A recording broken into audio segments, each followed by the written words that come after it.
The bathroom feels warmer. So that means in here it's going to feel cooler, is it?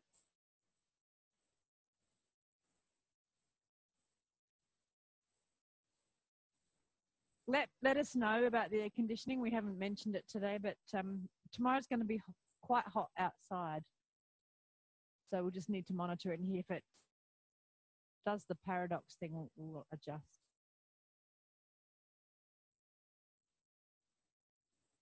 I could give you tales of woe about, well, in my training, we didn't even have air conditioning. We did it in a paper bag. No, in a paper bag. No. It was, I don't think the building's there anymore. It was a basketball hall on the bank of Albert Lake. I think where the Grand Prix thing is now, in Melbourne. We had 4 weeks in February and 4 weeks in October. Yeah, February was stinking hot. I remember our first FI practicum. We were all in these little corrals, and it was 41 degrees with no air conditioning. We had to touch people. Like, it just shouldn't be allowed. You shouldn't be that close to any other body when it's 41 degrees. It's just not. It's not right. Anyway, we survived. So lie on your back and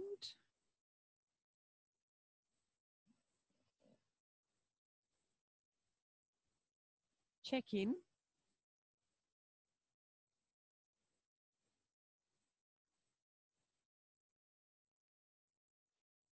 So in this position, we've, remember lifting your head, so flexing. So rolling your head, rotating your head, this idea of rotation. I keep saying rotation around a vertical axis. So if that is just like blah, blah to you, that's fine. But it's a vertical axis. Now, here's a metaphor that may not work for half the room. So you remember the old records, the black records? And there was, there's a hole in the middle, and you put the record, so the record lay horizontally on the turntable, but there was a vertical axis, that thing that went through the hole. So that's a vertical axis. Now, how many people can't imagine a turntable like that with a little hole? So now it's not a peg, it's just a little tiny peg in the middle. Even the younger people get that. It's back. Vinyl's back. Yes, well, when I was buying my big fancy screen, I was in Harvey Norman, and I was gobsmacked to see record players. Beg your pardon? I should go back to Gloria. Sorry, just Gloria's onto her VHS again, I think.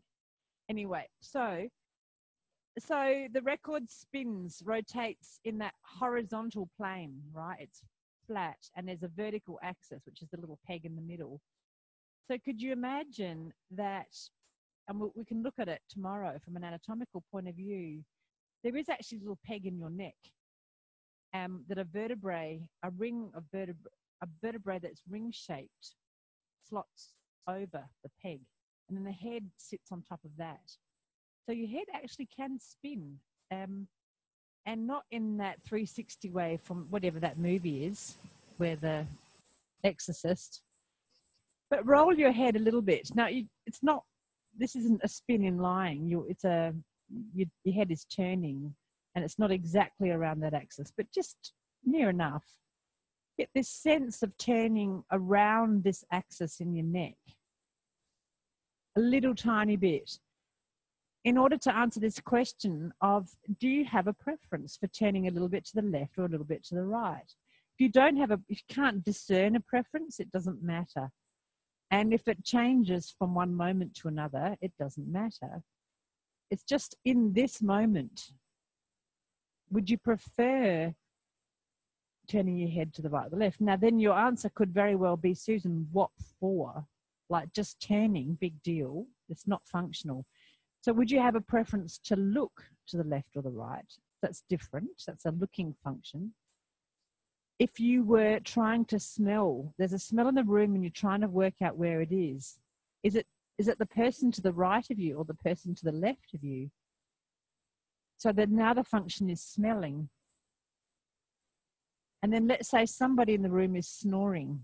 Is it the person to the right of you or the left of you? So you're listening to the right or listening to the left. So I call this movement kind of questing. You're questing right and questing left, with where your one set of sensing organs is searching for something. And in this instance, we've picked sight or sound or smell. Now, often we don't turn our heads to taste particularly because we bring stuff up to our mouth to taste. But, you know, I guess you could be very creative and have a lollipop on each shoulder and, you know, lick each shoulder, or a chuppa chup, so you have to suck. It's a certain kind of lollipop that you suck on. Okay, good. Roll up to sitting.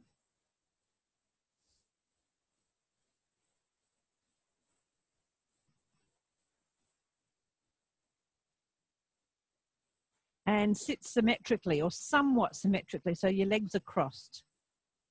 Not full lotus, if you don't mind. Just locks you in a bit. Tailor sitting, that's it. And notice your habitual leg crossing. And you don't have to change it, just notice what it is, because maybe you didn't notice. So if we're going, you know, exploring this habit thing, is your right leg in front or your left leg in front? And clearly, life goes on whichever way your habit is. Just you know, just in terms of collecting data, habitually, who spontaneously / habitually put their right leg in front?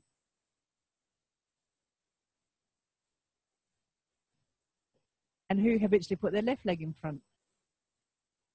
Wow, it's about 2 to 1. It's not usually, because it's usually got nothing to do with handedness. Who's left-handed and left leg in front? Oh, there you go, 2. You're not. Who's left-handed and puts their right leg in front? Helen is 1. You, Ambi, no. Yeah, yes, it doesn't usually, you know, when I just do this for fun, I don't usually see that that's a predictor anyway. Okay. And now with your right hand, so close your eyes. And with your right hand, put your right hand on your forehead. We did agree forehead, didn't we? Not forehead. Yeah. So the palm of your hand on your forehead. And your fingers are oriented actually horizontally.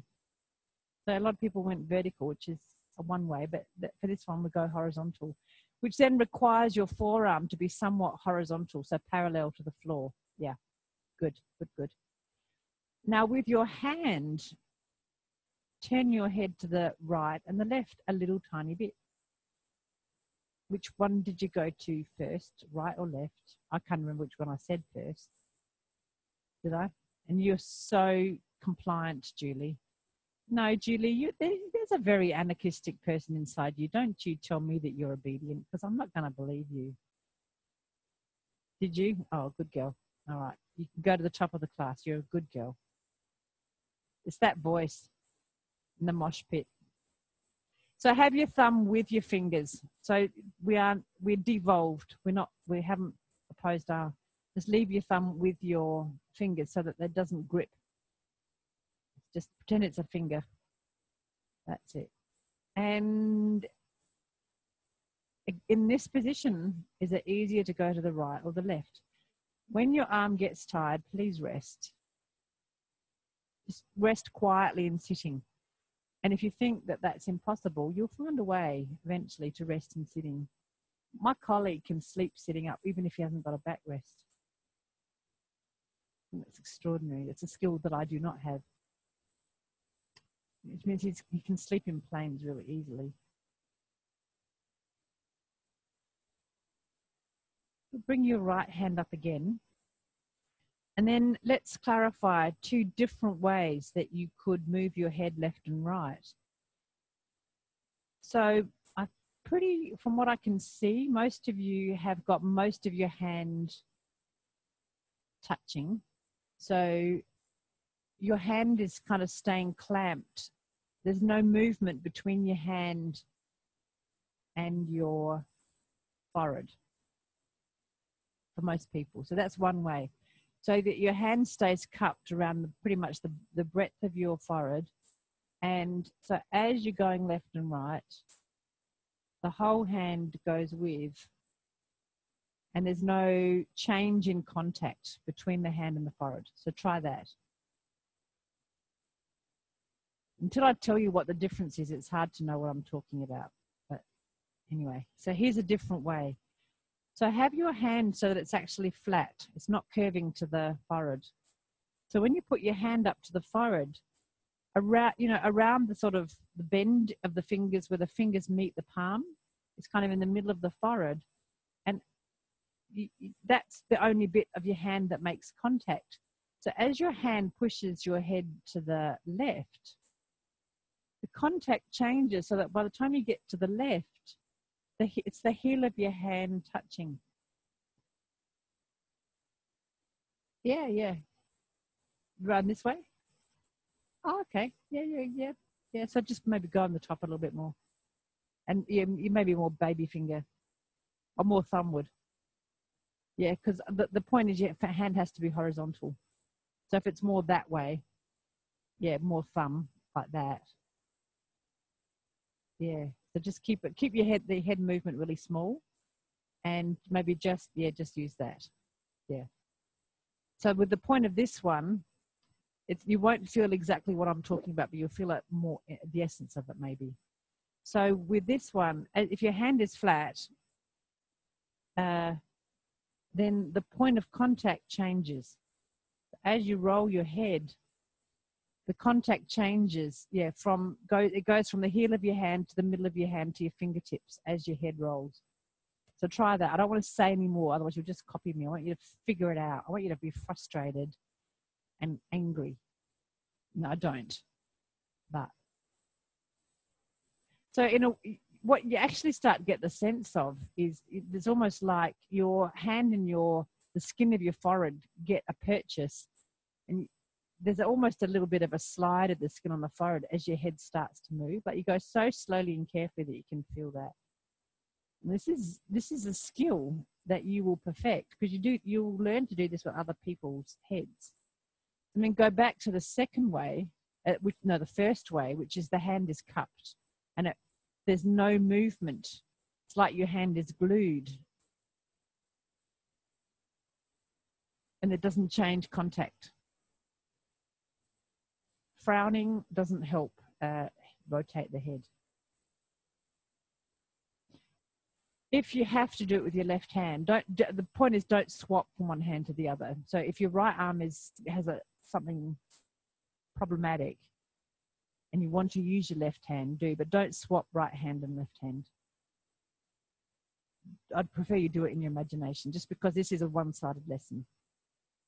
And as you probably realize, there's reasons why we might choose to do something only on one side. Having said that, we very rarely do it with the public. It's mean, right? You've signed a contract with Jenny to say that you will tolerate meanness. The general public haven't. Okay. Now, interestingly, when he's teaching this in Amherst, some guy comes up with a third way, which fulfills the criteria of the head and the hand moving to the right and the left. Anyone figure out a third way? Feldenkrais wanted to tell him off, and then he sort of went, "Oh no, okay, that's a legitimate third way." So he gets everybody to do it. That's the next way. So the hand and his hand's still in the front. No, this is terrible. You're guessing what's in my head. I wouldn't have thought of it actually. The person freezes their arm, head, neck, and turns from somewhere else. Right, so try that. So there's no movement in the neck, head. They're moving through space, but the movement is actually happening lower down in their pelvis and their hip joints. Feel that? Okay, now go back to the first way, which is the hand is clamped to the forehead, but the movement, and feel now where the movement is happening. What joints are changing shape?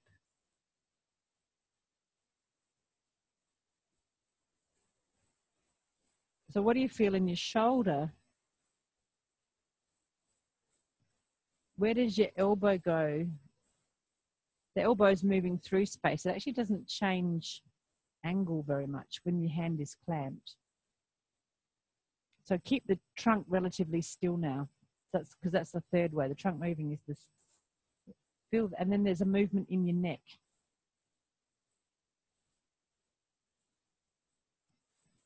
Could be the top of your neck, yep. And now go to the second way, which is where the hand is flat. And the contact, the point of the hand that contacts the head constantly changes. And where does that movement happen? So in effect, the plane of the hand always stays parallel to the front of the room, the wall, the front wall. And it's like your head rolls underneath the hand. Yeah. Feel the difference? Yeah. So there's more of a pin feeling. Yeah. And what you'll notice is that the movement in the shoulder isn't as great. Oh, you know, why torture you? You don't, I'm not expecting you to come up with the answer. I want you to feel it. But if your hand stays parallel to the front wall and just rolls, can you feel that there's less movement in your shoulder? And actually there's almost no movement in your wrist. Whereas you go back to the first way where your hand is clamped and you'll feel that your wrist flexes and extends.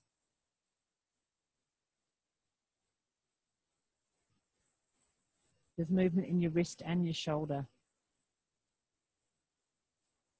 I'm feeling some people are losing the will to live. Lie down on your back. You know, there's just sometimes people go, I really don't care. You're asking me all these questions and it's sapping the life force out of me, Susan. Just shut up and let me lie down. How do I know that? I don't know. It wasn't the whole room.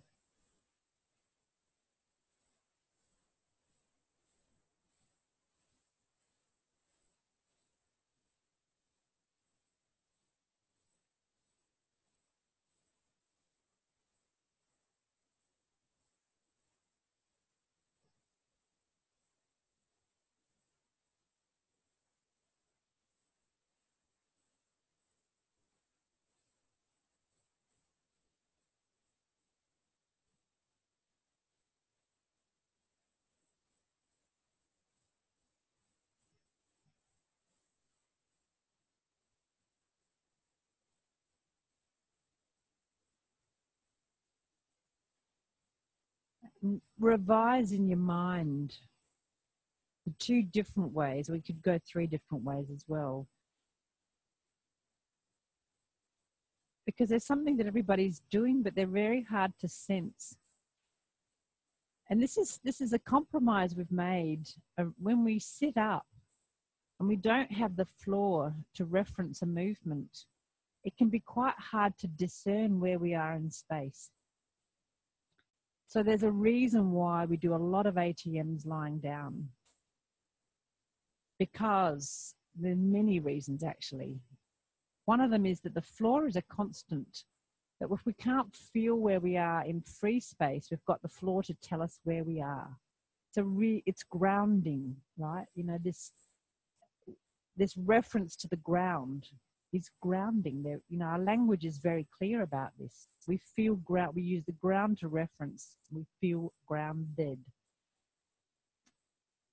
When we sit up, we've got all these degrees of freedom, with all these options for moving, particularly rotating. We can move in any direction. That's what sitting up affords us, because we haven't got the floor as a constraint. However, we lose something. We lose a little bit of a sense of where we are in space. So Feldenkrais felt this, sensed this, understood this.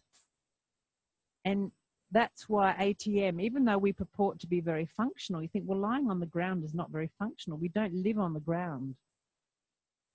However, he wants to make things easy for us so that we can sense stuff. So we do things on the ground and then we integrate them into functions that are not so grounded. there's something else that happens. When we're on the ground, we don't have to have all this postural tone. We don't have to hold ourselves up against gravity. So if you roll your head now, so easy. You might not have felt hard sitting up, but you can sense a lot more lying down because your back muscles and your chest and tummy muscles and shoulder muscles aren't busy holding you up. They're free to just lie and sense. Remember I said muscles have sense, they have feelings as well. Muscles are sensors as well as movers. Well, lying down, they don't have to move you. They're just free to sense. So there's two very good reasons. Maybe I've had three, I can't remember. I wasn't listening to myself. Why we most often do ATMs lying down, and why we most often do FIs lying down. However, the cost is that the learning could be dependent and tied to being horizontal, to being on the floor. So that's why you always have the opportunity to slowly come up to sitting and try and take the essence of the learning into sitting and standing. Okay? So we'll go over that again, but let's experience that as we're starting to do more ATMs in a sitting position.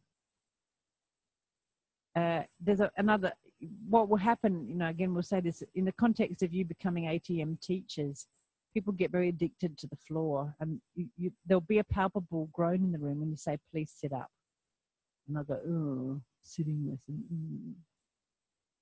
And then if you say, please stand up, and it's a standing lesson, you'll get mutiny. Sometimes. So please sit up. Feel free to groan. I don't mind. Sigh, roll your eyes. Give me a dirty look. I don't care. Sit symmetrically. So righties, sit with your left leg in front. Lefties, sit with your right in front. Just swap your legs. See, left and right, they really do people. It's not just me that gets their head done with right and left. It's you and me. Who else? You're a problem with. Who else has a left right issue? Yeah, it's a few of us.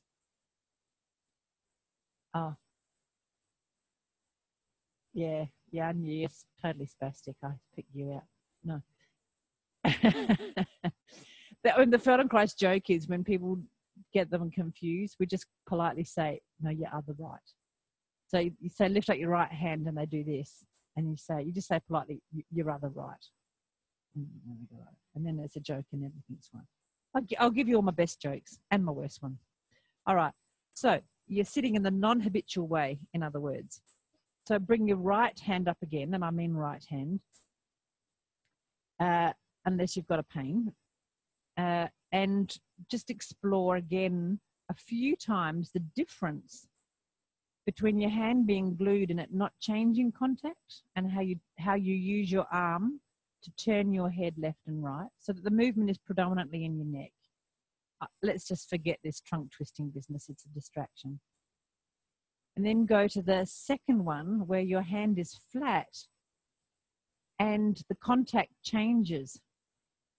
So your fingers and your palms stay in a straight line, and it's like that rolls your head under the hand, as it were, but it's actually behind the hand.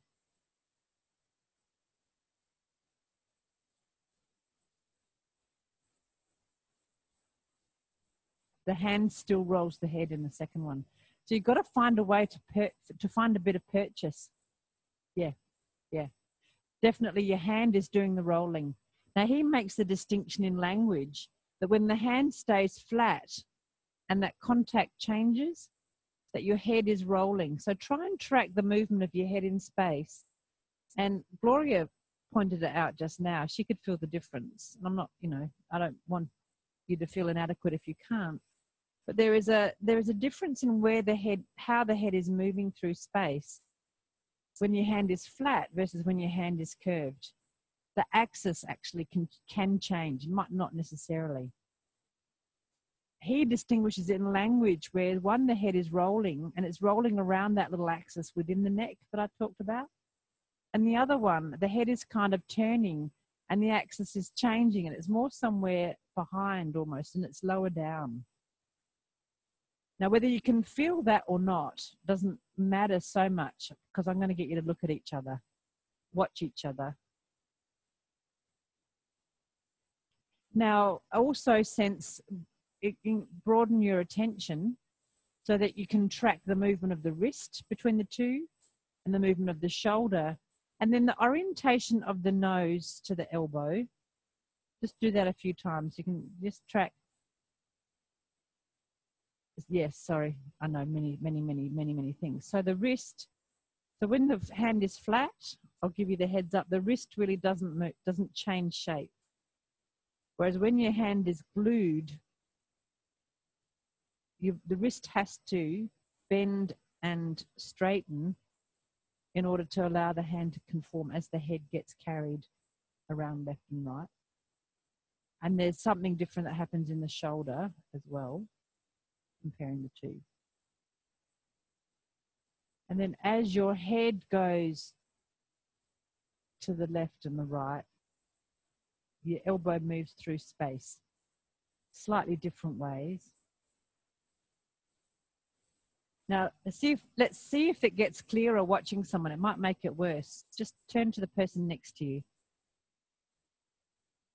This is a bit problematic because it might be the person behind you. You might have to move. Yeah. Gina. Oh, you don't have to do it. You know, you might have to move a bit. That's it. Because I can't say to turn to the person to your left because then you'll all look that way. Okay, so one person do the head rolling. The head rolling. So the hand is straight and the wrist stays straight. And the other person tracks them. And you'll see it's actually really hard to keep all the knuckles stay straight. Now imagine if you're looking down from on top, where would be the little spike in the record that they're turning around? And look at the whole of them.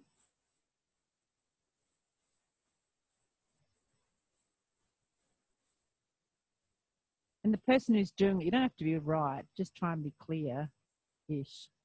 And now, is that enough?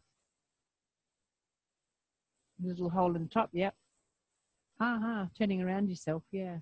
And now the person who's still doing, clamp your hand on and turn your head so that there's no movement between your hand and your head.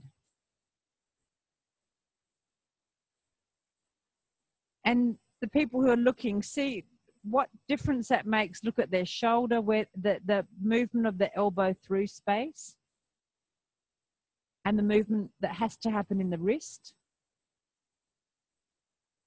And imagine the peg that they are turning around. Now, some people sometimes feel a bit like this is a bit like their head is like a flag turning around a flagpole where the pole is behind them. These images may or may not help. And swap over. Yeah. It invites that longer vertical axis. Yeah. Okay. Yeah. Okay, so there's the two options, the hand flat or the hand conforming. I'll leave it up to you.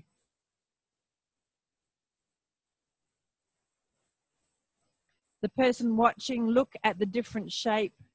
So the angle of the shoulder and the wrist, the movement of the elbow through space, and where you think the head is turning around.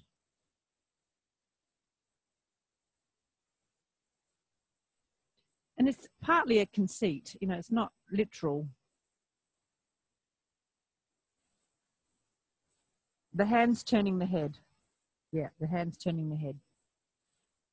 You can't, you can't switch your neck muscles off, but have the intention that it's your hand turning your head. That your head is the passenger, it's being moved.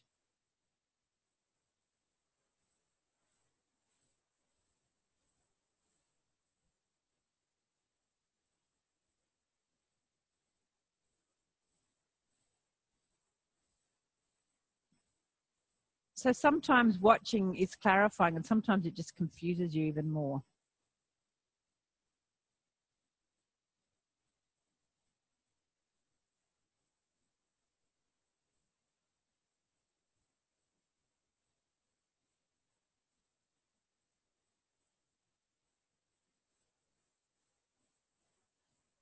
Okay, and then if there's anything you want to share with each other about what you saw, that's fine.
Okay, bring your conversation to a close because we've got another exploration to do. You can stay where you are.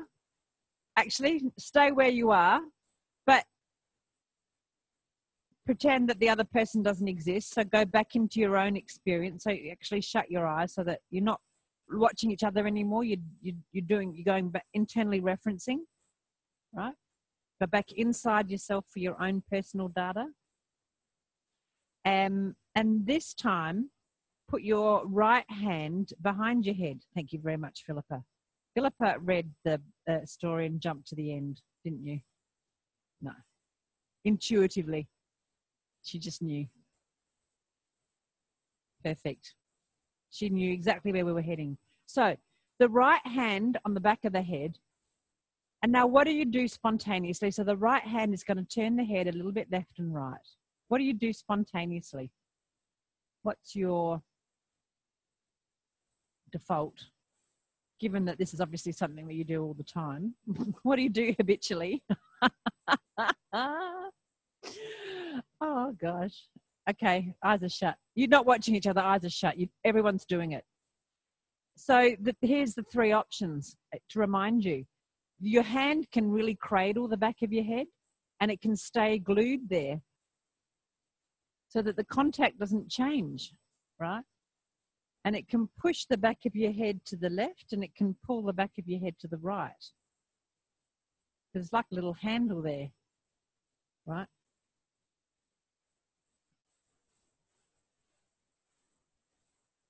This is designed to make you feel really weird, don't worry. And then now make your hand flat.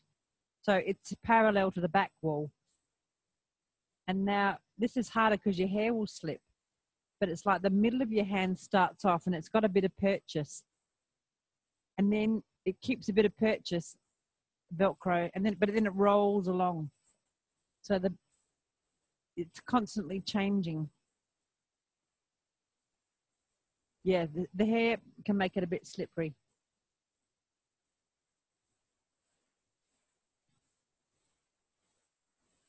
Now, the third way is that your head and your whole caboose turn and it's in your hips. So just do it, get it out of your system, and then I just don't want to hear about it anymore. I'm over it. There was one guy in Amherst 27 years ago. I don't care. 37 years ago. He's probably, no, I won't say that. Rude. Okay, so the first two ways where the hand is cradling and it doesn't change contact, do a few of those and see if you can track the elbow and the nose. What happens to the relationship between the elbow and the nose when the hand stays glued to the head? And then there's something that happens in the shoulder and the wrist as well, but that's a lot to track. So simply notice, and let's be really clear. When does your elbow, no, what's the relationship? I'm not going to be really clear. I'm going to be vague. Okay, now go to the hand being flat.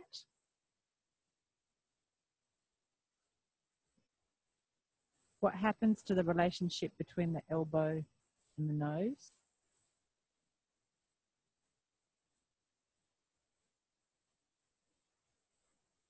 What happens in the shoulder? And hopefully you remember from the front that the wrist doesn't change when the hand is flat.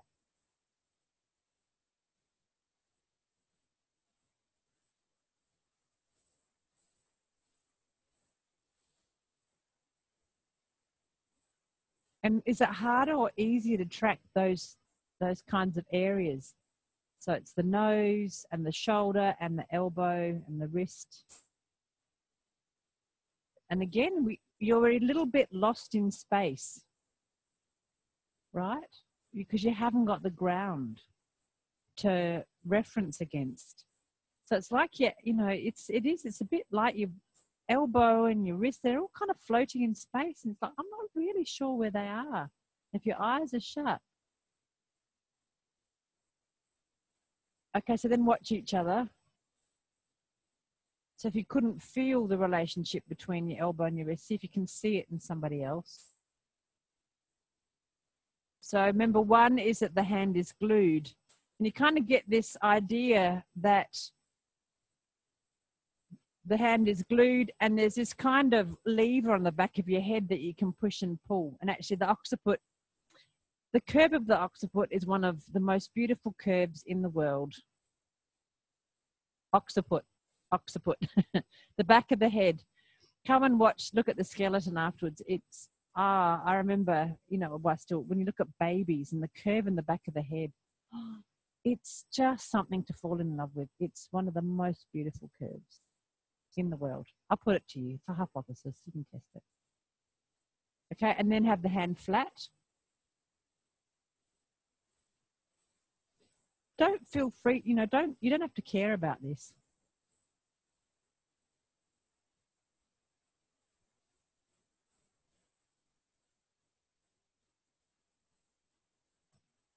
And it's really easy to feel confused with this.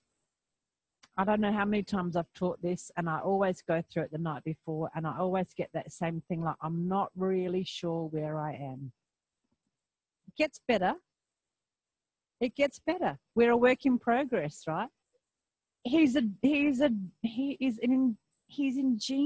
at picking these things to draw out these feelings of inadequacy. And it's like, I don't care if I can roll my head with my hand or not in sitting. And then we get so invested in it. It's fascinating. Yeah, right. Well, that's good to know. That's good to know. And you go, okay. Right. Good to know. Good to know. Because we'll do a lot more of it in lying. It's really hard in sitting. Really hard. Yeah, you can feel it. Great to know, though. I mean, that is the learning there, right there. Okay. Have you seen each other? Okay, now for the watching, no, do it for yourself first. A couple of times do it from the front and from the back. But I'd suggest to just avoid the confusion, because there's 4 things to compare. There's this in the front and this in the front and this in the back and this in the back. Just compare the easiest one for you, front and back. All right, just let's make it really simple. Just compare one of them, because they're different. They're the same and they're different. Do it for yourself first and feel it. And then watch each other. Go into the embodied experience and then watch, or, you know, whatever. You can do the opposite. I don't care.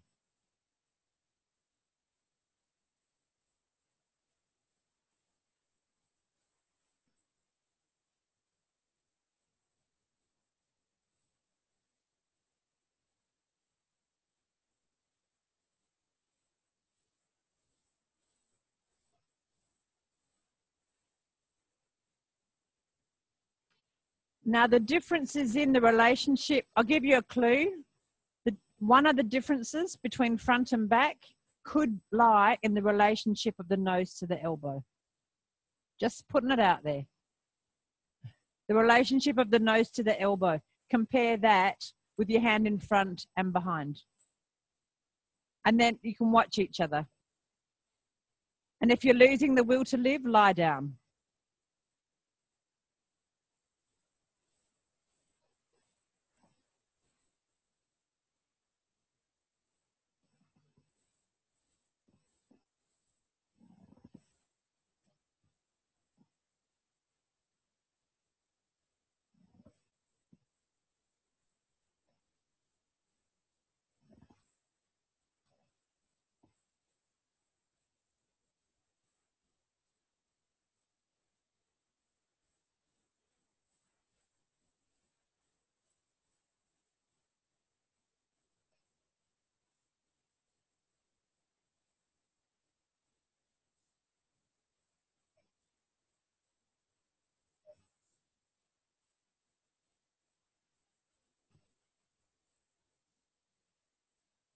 Can you show me what you mean?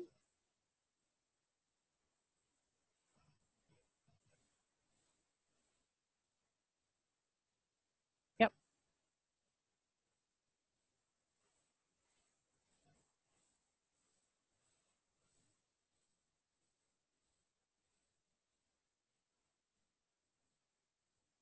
Yeah, you've combined two things together there. Yeah, you're and actually moving more, the whole of you. So if I move from down here, my wrist doesn't have to move either. Because I'm moving down here, which is what you were doing. Yeah. Yeah, because you were moving further down, but still keeping, and that was the third way. That's the third way, which we're not really interested in. Yeah, we'll notice it. Okay, good. Oh, sorry. Yeah. Lie on your back and rest. So this is the beginning of the next series of ATMs. So I really have got the work in progress sign up because this is the beginning of the next series of ATMs. Okay. And you can see it's still we're still sitting and we're still turning. So it's the next series of explorations in sitting and rotating. And now we're really clarifying the rotation of the head. Whereas in the twisted bird, it's the eyes and the head and the shoulders and the hips, and we're clarifying all the bits in relation to each other. And again, I'm bubbling this up to the surface explicitly, which in a way that I wouldn't do with the general public. So you are a work in progress. This is the beginning of it. And if that gives you a little sinking feeling in your heart that you have to do this more, well, breathe through it. What's the influence of that rolling the head between, with your hand in front and behind as you're lying there? Roll your head now a little bit by itself, a little bit left and a little bit right. And do you have the same preference as before? And can you get this idea that rolling of just the head, find the middle, sort of the equipoise where you're neither left nor right. And then what does it take? A little bloop to roll you to the left and a little bloop to roll you to the right. You really get this sense that you're playing around with this stability, instability, even in the head. Because let's say the front of your head weighs more than the back of your head, which it does. You've got more bone in the front because of the jaw. And the eyes to the left and the right, which you've been doing a lot. That's a little review from last week.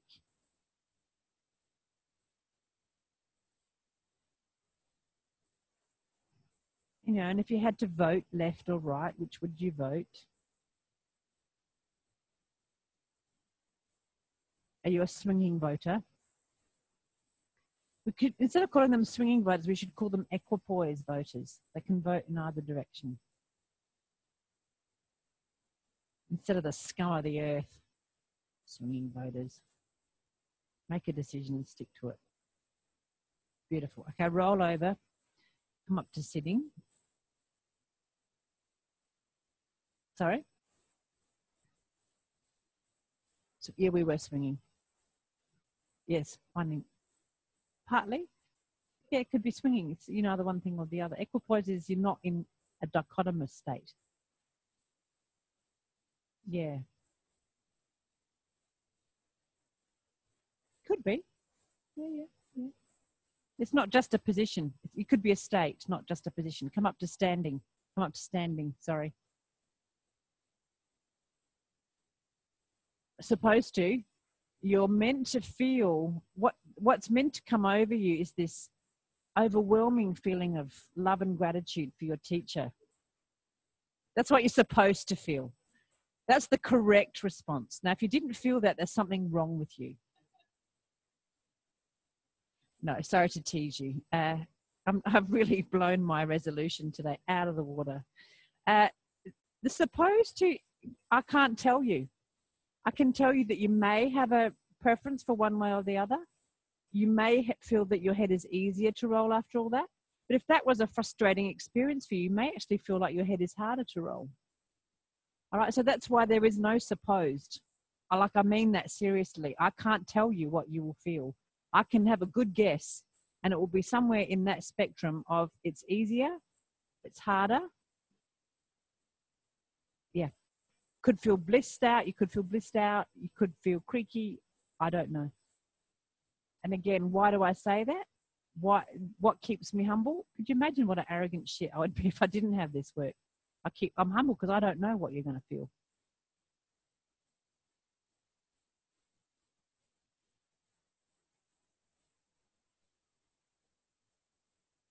What's the sense of that? Sense in terms of ease, for example.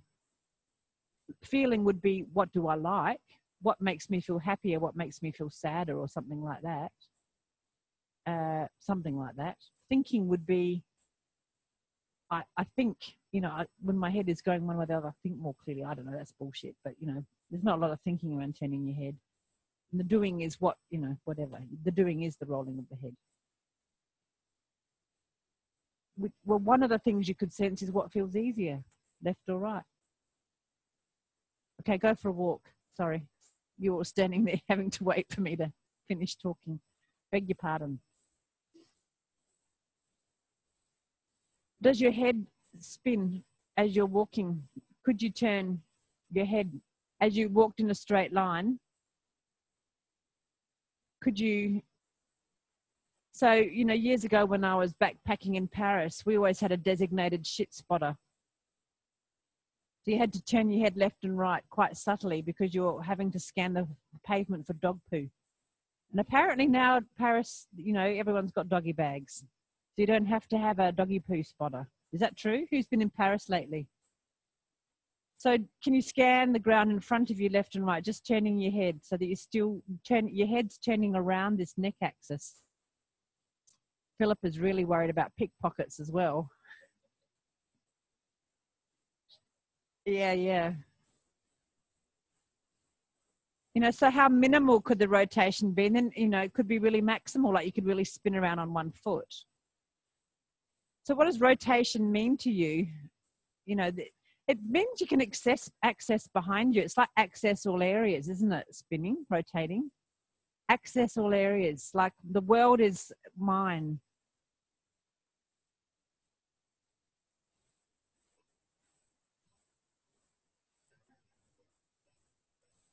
Okay, you can access your home area. You can go home.